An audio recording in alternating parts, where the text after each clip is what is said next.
اللهم صل وسلم وبارك على سيدنا محمد وعلى آله وصحبه أجمعين. يا رب تكونوا كلكم بخير، وحشتوني جدا جدا. جاي لكم النهارده بفيديو سريع كده، فيديو حلو قوي. هنعمل مع بعض النهارده المنجقونة او المنجقونة البورسعيدي. احنا بنبقى مشهورين بيها اكتر في شم النسيم، يعني دي بتبقى اساسية معانا في شم النسيم، بس يعني برضو بتبقى حلوة للايام اللي احنا فيها دي، صيف ورحلات وبحر وكده. خصوصا للبيوت اللي فيها اطفال بتدوخنا في فكرة الفطار والعشاء، لان مش عارفة يعني زي ما انتوا عارفين انا عندي ابني صغير ما بيحبش اي نوع من انواع الجبن. بيبقى ممل قوي في الفطار وفي العشاء، فدي حاجة من الحاجات اللي بتبقى حلوة جدا. تقدري تعمليها بكمية وتحطيها في اكياس في الفريزر اول ما تبرد وتطلعيها.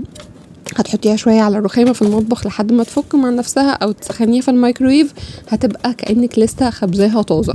وفي نفس الوقت مغذية جدا، سهلة، معظم مكوناتها في البيت. فخلونا كده نشوف مع بعض الطريقة ونعملها كده بالتفصيل، ما فيهاش اي حاجة خالص، يعني امشي معايا كده على الطريقة والخطوات وهتعجبك جدا. بس قبل ما نبدأ، لو اول مرة تشوفيني اتمنى انك تنوريني وتشتركي في القناة وتفعلي الجرس عشان توصلك كل الفيديوهات الجديدة. واتمنى كمان ان انتوا تعملوا لايك للفيديو وتقولوا لي كده رأيكم في الكومنتات وتشجعوني، يعني عشان نعمل افكار من دي كتير. يعني طبعا دي هتنفع معاكي خروجات، نوادي، للبحر، زي ما قلت لكم كده قاعدين نقنقه كده اخر النهار، للفطار، للعشاء.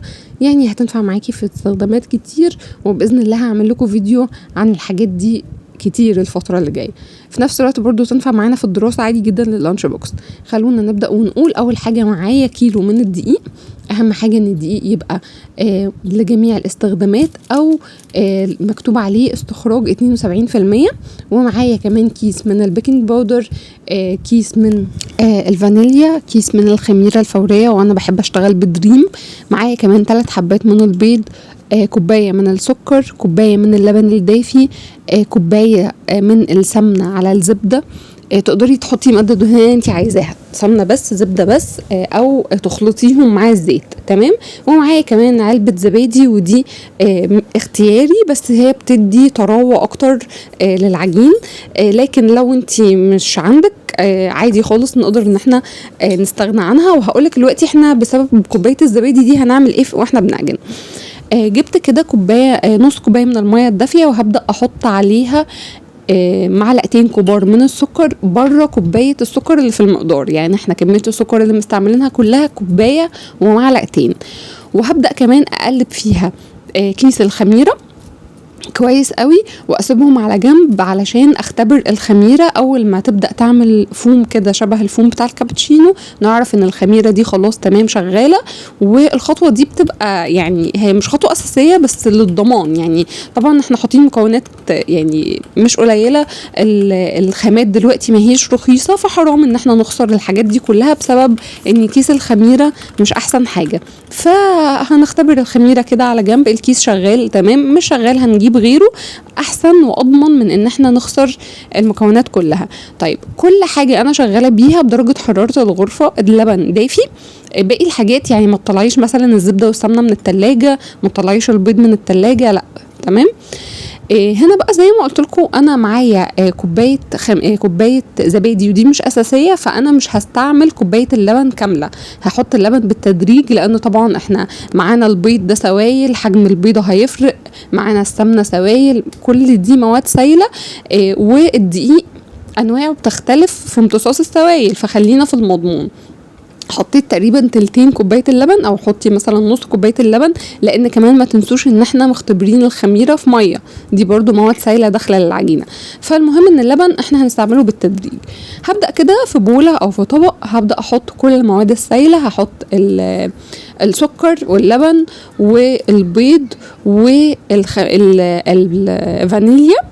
وعلبه الزبادي، وهبدأ اخلط الحاجات دي، والسمنة كمان هحطها. هبدأ اخلط الحاجات دي مع بعض كويس جدا جدا جدا، وبعد كده هنبدأ نشوف هنعمل فيهم ايه. تمام.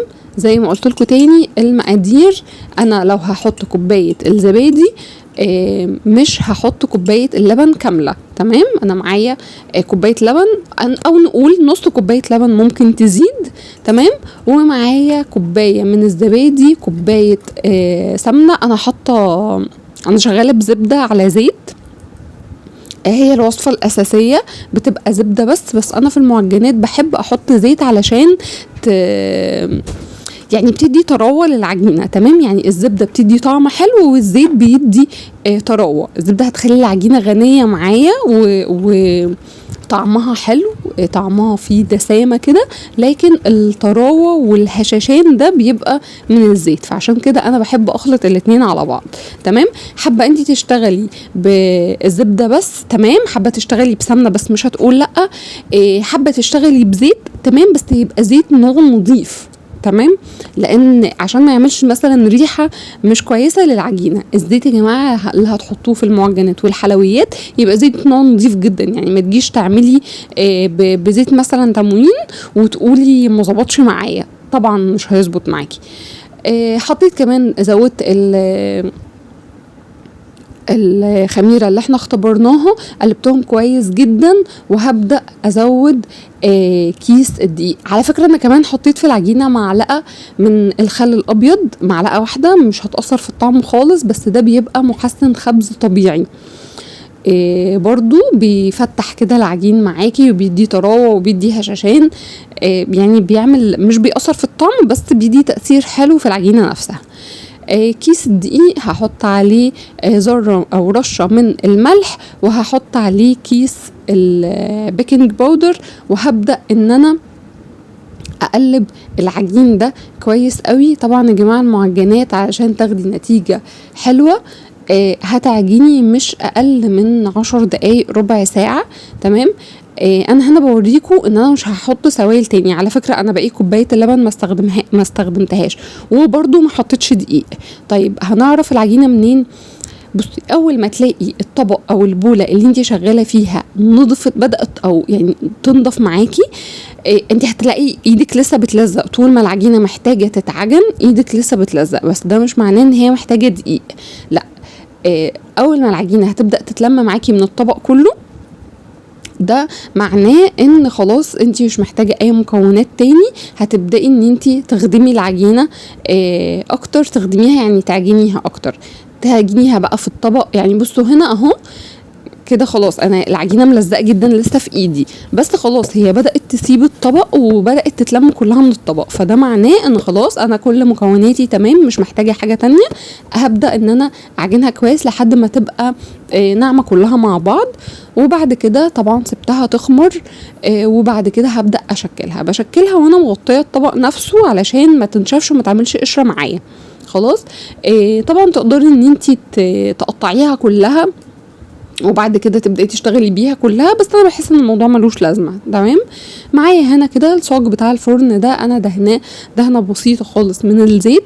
بشكل العجينه ازاي؟ بصوا انا هنا مبطئه لكم الكاميرا علشان تشوفوا. هشكل معاكم كام واحده كده وبعد كده هسرع الفيديو تاني واشتغل عادي. باخد جزء من العجينه بفرده كده على رخامه المطبخ زي الاسطوانه، وبعدين بلفه كده رول حوالين بعضه، والطرف الاخير ده لازم احطه تحت عشان ما يفكش مني في الفرن، لان العجينه دي لسه هتخمر تاني، تمام. زي ما انتم شايفين اهو رول كده بفردها بايديا الاتنين زي اسطوانه كده او رول، وبعدين بجيب طرف والف باقي العجينه حوالين الطرف ده علشان تاخد شكل حلزوني، وبعدين الطرف ده بحطه تحت العجينه علشان ما يبدأش ان هو لما تخمر وتدخل الفرن هتعمل معايا، لان العجينه دي تعتبر بتخمر 3 مرات، مره وهي لسه عجينه، وبعدين مره بعد التشكيل، وتخميرها بعد التشكيل ده مهم جدا. وطبعا لما بتدخل الفرن برضو حجمها بيكبر شويه، يعني بتاخد تخمير زياده، تمام.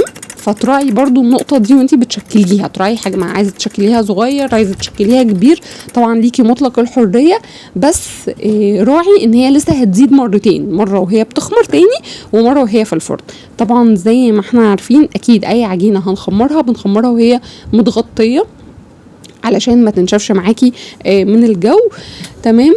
هنا كده كانت خلاص خمرت بعد ما اتشكلت معايا. بولة حطيت فيها بيضة. البيضة تقدري تحطي، انا حاطه معاها رشة من الفانيليا، تقدري تحطي معاها معلقة لبن، تقدري تحطي معلقة من النسكافيه، تقدري تضربي البيضة كده بس تحطي معاها معلقة سكر براحتك. يعني دهان الوش ده اختياري على حسب ما انتي تحبي. بس انا هنا عاملاها بيضة ورشة من الفانيليا، وببدأ ان انا ادهن وش العجينة بالراحة خالص يا جماعة. يعني اي حاجة اتخمرت بالراحة خالص وانتي بتدهني وشها، لان انتي ممكن باي حركة غلط تهبطيها وتطلعي الهواء اللي هي خدته في التخمير كله، فهتدخل الفرن هتطلع معاكي مكتومة جدا. خطوات بسيطة جدا بس تفرق معانا في الاخر في النتيجة، يعني في نجاح الحاجة. فاهمة؟ ممكن تلاقي واحدة بتطلع الحاجة منها خرافة، وواحدة الحاجة مش قد كده، وهم ماشيين بنفس الخطوات وبنفس المكونات بالملي، بس دي اخدت بالها من كل التفاصيل ودي لا. تمام.